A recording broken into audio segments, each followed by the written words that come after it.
Hi hello welcome to Kiran TV news. Peddi నుంచి వచ్చినటువంటి Chikiri Chikiri song ఎంతమందిని ఎంత ఎంటర్టైన్ చేస్తుందో మనందరికీ తెలుసు. అయితే కొంతమందిలో మార్పు కూడా తీసుకొచ్చినట్టు అనిపిస్తుంది. దాని గురించి ముఖ్యంగా మనతో పాటు జర్నలిస్ట్ కిరణ్ గారు అందుబాటులో ఉన్నారు. ఆయన అడిగి తెలుసుకుందాం.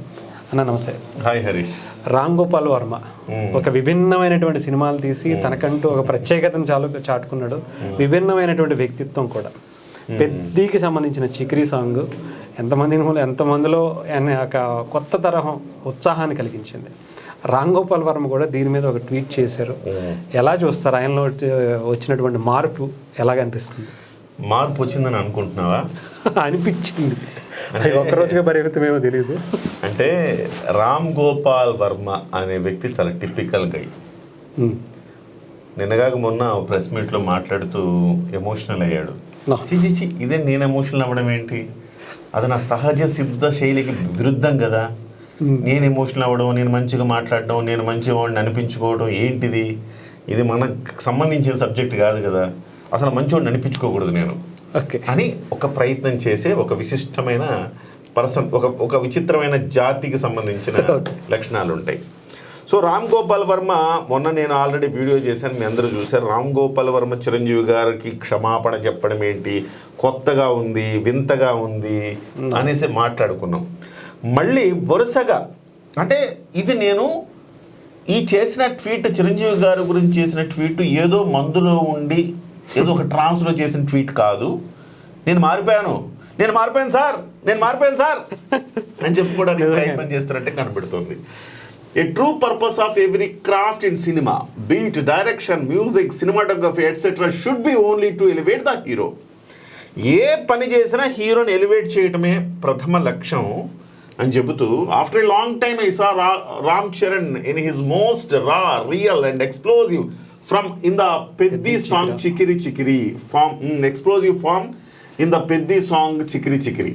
Hey, Buchibabu Sana, kudos to you for understanding that a star shines brightest when stripped of unnecessary glitter, not drowned in a massive set's overblown production design or a speak between hundreds of dancers. You put the focus where it should be, on the star himself. అని చేసినంతే బుచ్చిబాబు సానా చాలా రోజుల తర్వాత రామ్ చరణ్ ఆయన యొక్క ప్రతిభా పాఠవాన్ని పర్ఫెక్ట్గా elevate చేశావు.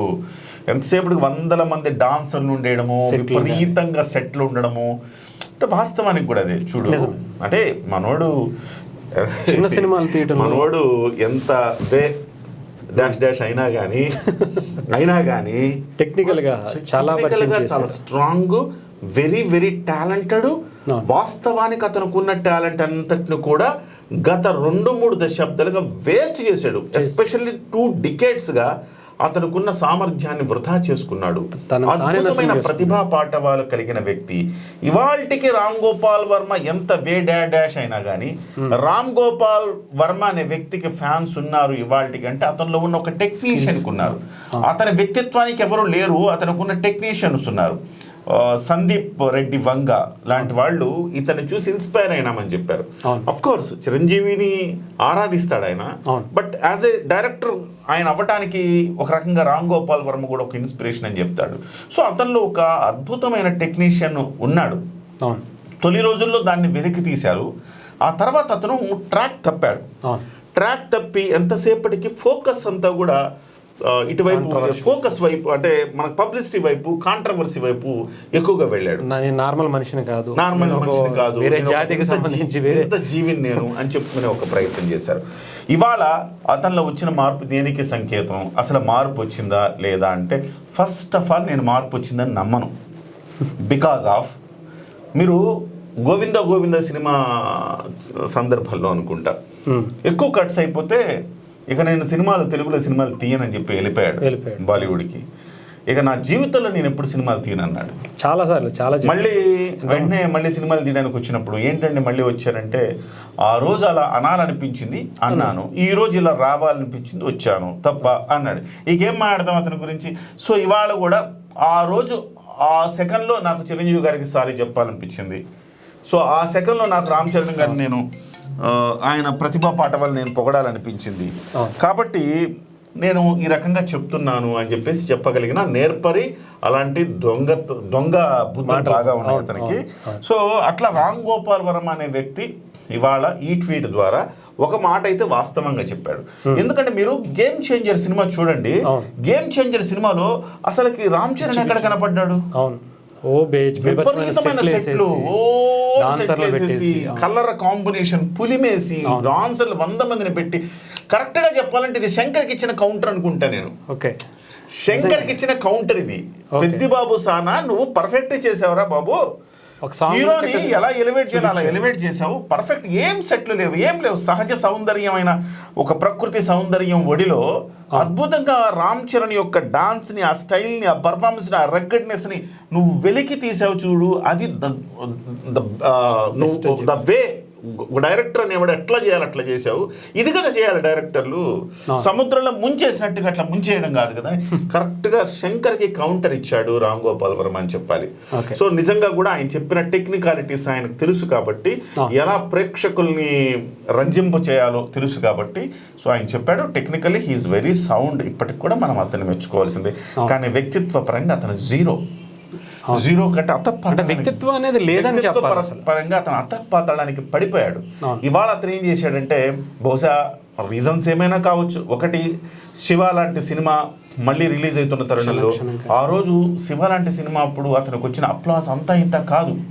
ఆ రోజు అంత అప్లాస్ వచ్చిన తర్వాత అతను తన కెరీర్ని ఎక్కడికో ఒక స్టీవెన్ స్పీల్బర్గ్, అసలుకి నన్ను అడిగితే రాజమౌళి కంటే ముందు ఇతను తెలుగు సినిమాని ప్రపంచవ్యాప్తం చేయగలిగిన సత్తా ఉన్న డైరెక్టర్ ఇతను.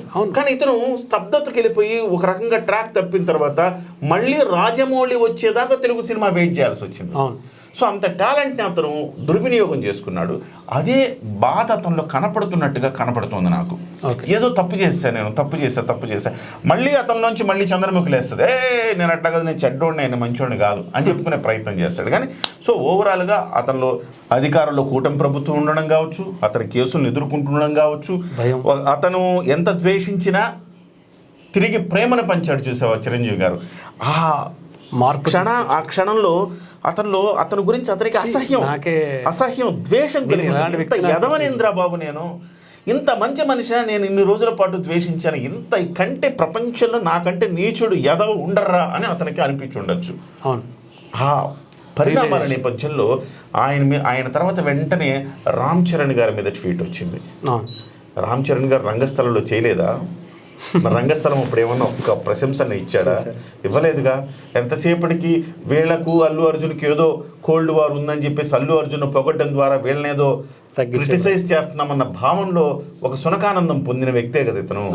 ఇవాళ మరి ఎందుకంటే ఒకటి మెయిన్ రీజన్ వచ్చి, ఇంత ద్వేషం చిమ్ముతున్నా కానీ ఆ చిరంజీవి అనే వ్యక్తి నన్ను ప్రశంసించాడు చూడు, ఇంతకంటే అతను నా మీద కొన్ని 100,000 రెట్లు విజయం సాధించేశాడు, నేను ఒక నీచమైన వ్యక్తిని అని చెప్పేసి ప్రపంచాన్ని మరొక్కసారి చాటాడు చిరంజీవి గారు అని అతనిలో ఒక రకమైన గిల్ట్నెస్ వచ్చింది. ఈ గిల్ట్నెస్ ఎన్ని రోజులు ఉంటుంది? సో ఈ రోజు కూడా ఉంది ఆ గిల్ట్నెస్. ఎందుకంటే ఈ రోజు కూడా రామ్ చరణ్ ఈ రోజు కూడా ఆ గిల్ట్నెస్ ఉంది. ఒక వారం ఈ గిల్ట్నెస్ కొనసాగింది. 2వ వారం ఉండదా మరి వోడ్కా ప్రభావంతో మళ్ళీ మారిపోతాడా మనం చెప్పలేము. ఎప్పుడు ఏ రకంగా అతను మారచ్చు. మొత్తం మీద అయితే ఇవాళ చెప్పిన విషయాన్ని అయితే వాస్తవంగా చెప్పాడు. ఇది శంకర్కి అద్భుతమైన కౌంటర్గా నేను భావిస్తున్నా. రైట్, నిజమే. ఏమో మరి రామ్ గోపాల్ వర్మ ఎప్పుడు ఎలా ఒక అపరిచితుడు అంటే అప్పట్లో సినిమానే చూసాం కానీ వ్యక్తిగతంగా అయితే రియల్గా మనం ఆయన చూడొచ్చు. సో మరి అది ఈ అపరిచితుడు వారానికి అయితే బాగానే ఉన్నాడు. మరి నెక్స్ట్ 2-3 అంటే అతను ఈ సమాజంలో నిజంగా చెప్పాలంటే 4 గోడల మధ్య ప్రతి వ్యక్తికి రకరకాల భావాలు ఉంటాయి కదండి. అది ఎందుకు మనం సంఘజీవి సమాజ జీవి అని ఎందుకంటారు, సోషల్ యానిమల్ అని ఎందుకంటారు? మనం కూడా కుక్కల వలె నక్కల వలె సందులలో పందుల వలె మనం కూడా బతకద్దు.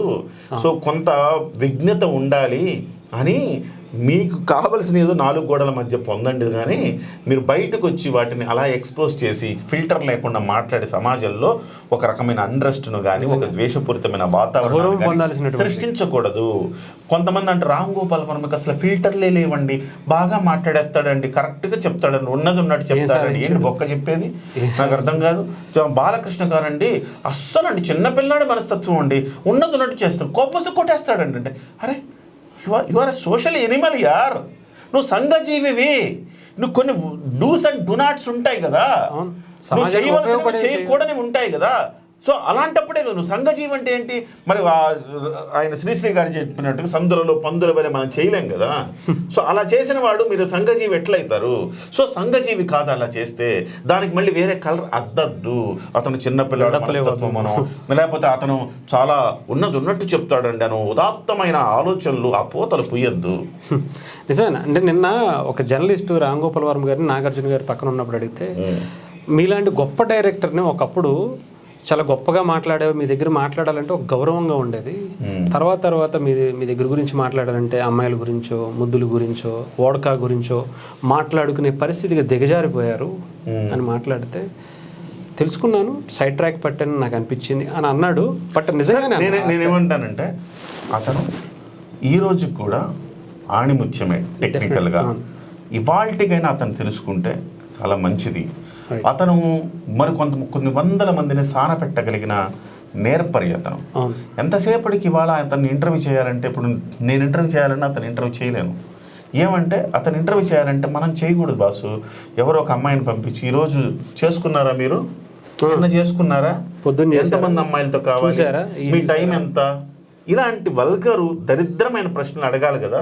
సో అలాంటి వల్గర్ ప్రశ్నలు అమ్మాయి ఎవరైనా ఉంటే అమ్మాయిని పంపించి ఇంటర్వ్యూ చేయాలి తప్ప మనం చేయలేం. యాజ్ ఎ ప్రొఫెషనల్గా మనం చేయలేం కదా నిజంగా. సో ఇవాళకైనా నేను మనస్ఫూర్తిగా నేను కూడా ఒకప్పుడు రామ్ గోపాల్ వర్మ ఫ్యాన్ అండి. నేను రామ్ గోపాల్ వర్మ సినిమా అబ్బా ఏం డైరెక్టర్ అవుతాను అనుకున్న వ్యక్తుల్లో నేను ఒకడిని. నేనే కదా చాలా మంది అండి.